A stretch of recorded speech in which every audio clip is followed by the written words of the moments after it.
ಪ್ರಸನ್ನ ಹಂಗೆ ಮಾಡ್ತಾನೆ. ಸಿನಿಮಾ ಚೆನ್ನಾಗಿಲ್ಲ, ಓಕೆ ಆಯ್ತು. ನಮ್ ಸಿನಿಮಾ ನಾವ್ ಚೆನ್ನಾಗ್ ಮಾಡಿಲ್ಲ ಗುರು, ನಮ್ದು ಕರೆಕ್ಟ್ ಆಗಿಲ್ಲ, ಇದು ರಿಪೋರ್ಟ್ ಬರ್ತಿಲ್ಲ, ಕಲೆಕ್ಷನ್ ಬರ್ತಿಲ್ಲ ಅಂದ್ರೆ ನಾವೇ ಸರಿ ಆಯ್ತು ಸರ್, ನಮ್ ಕಡೆನೆ ತಪ್ಪಿದೆ ಅಂತ.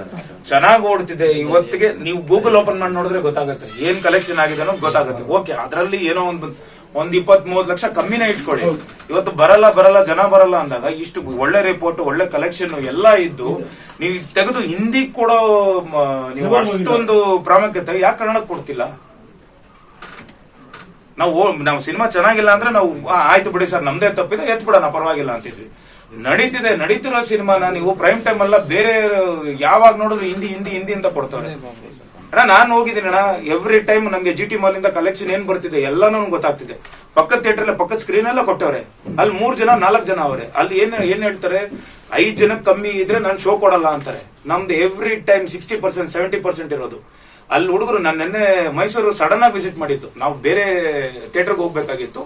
ಚೆನ್ನಾಗಿದೆ. ನಾವು ಕೇಳ್ತಿರೋದೇನು, ಹಿಂದಿಗೆ ನೀವು ಕೊಟ್ಟಿದ್ದೀರಾ 7 ಶೋ ಕೊಟ್ಟಿದ್ದೀರಾ, 4 ಶೋ ಕೊಟ್ಟಿದ್ದೀರಾ, ಕನ್ನಡಕ್ಕೆ ಯಾಕೆ ಒಂದೇ ಶೋ ನಾನು ಕೊಡೋದು, ಸೆಕೆಂಡ್ ವೀಕ್ ನಾನು ಕೊಡೋದೇ ಇಲ್ಲ ಅಂತ ಹೆಂಗ್ ಹೇಳ್ತೀರಾ? ₹1,60,000 ಇಷ್ಟು 2 ಶೋ ಕೊಟ್ಟಿರೋದಕ್ಕೆ ನಮ್ಗೆ ಅಷ್ಟ ಆಗಿದೆ. ನಾ ಸುಮ್ನೆ ಅಲ್ಲ ಅಣ್ಣ, 23 ವರ್ಷ ಅಣ್ಣ ಕಷ್ಟ ಬಿದ್ದಿರೋದು ನಾನು. ಇವತ್ತೇನೋ ಒಂದು ಒಳ್ಳೆ ರೆಸ್ಪಾನ್ಸ್ ಬಂದಿದೆ, ಇವತ್ತು ಸಿನಿಮಾ ಹಿಟ್ ಆಗಿದೆ, ಎಲ್ಲ ಆಗಿದೆ. ಈ ಟೈಮಲ್ಲಿ ನನ್ಗೆ ಹಿಂಗ್ ಮಾಡಿದ್ರೆ ಕನ್ನಡ ಸಿನಿಮಾ ಇಲ್ಲ, ಓಡಲ್ಲ, ಓಕೆ ಜನ ಬರ್ತಿಲ್ಲ ಅಂತ. ಬರ್ತಿರೋ ಜನ ಬರ್ತಿದ್ದಾರೆ, ಅದನ್ನ ನೀವು ಶೋ ಕೊಟ್ರೆ ತಾನೆ ಬರೋದು. ಸಿನಿಮಾ ಥಿಯೇಟರ್ ಇಲ್ಲ ಅಂದ್ರೆ ಆಮೇಲೆ ನಿಮ್ ಥಿಯೇಟರ್ ಕೂಡ ವೈಷ್ಣವಿ ಬಹಳ ಚೆನ್ನಾಗಿದೆ ಕಲೆಕ್ಷನ್. ವೈಷ್ಣವಿ ಇವರು ಹೇಳ್ತಿದ್ರು ಚೆನ್ನಾಗಿದೆ.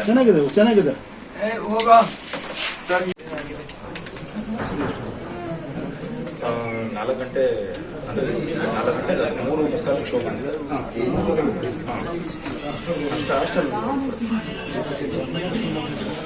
ಡೈರೆಕ್ಟರ್